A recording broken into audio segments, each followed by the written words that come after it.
এই ভিডিওতে ধর্ম সম্পর্কে কোনো কাজ বা কথা বলা হয়নি, তাই ধর্ম সম্পর্কে কমেন্টে কোনো বাজে মন্তব্য করবেন না। ধন্যবাদ।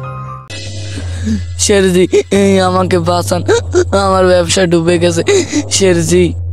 সে তো হওয়ারই ছিল শুনছল। কতবার বলেছি ব্যবসা করতে হলে সৎ থাকতে হয়, কিন্তু তুমি অসৎ উপায়ে ব্যবসা করছো।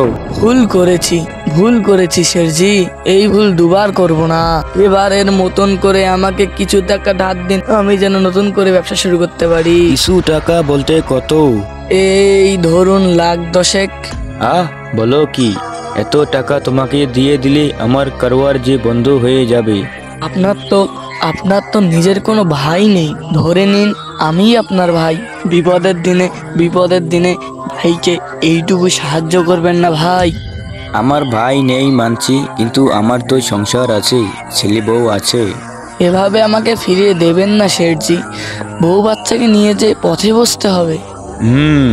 বেশ, আমি তোমাকে 10 লক্ষ টাকা ধার দিলাম। ব্যবসাটা একটু দাঁড়িয়ে গেলে আমার টাকাটা আমাকে ফেরত দিয়ে দিও। সুদ আমার চাই না, টাকাটা দিয়ে দিলেই হবে।